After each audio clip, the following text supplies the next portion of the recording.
I'm plus in. You would use in when referring to a physical location. Examples: I'm in a school.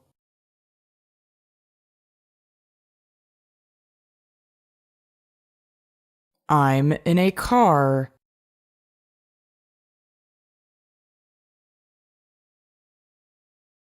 I'm in a house.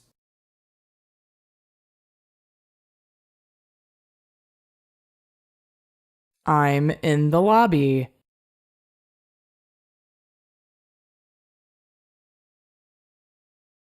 I'm in the office.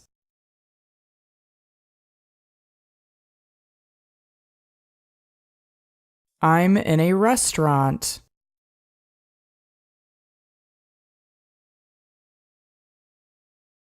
I'm in the bedroom.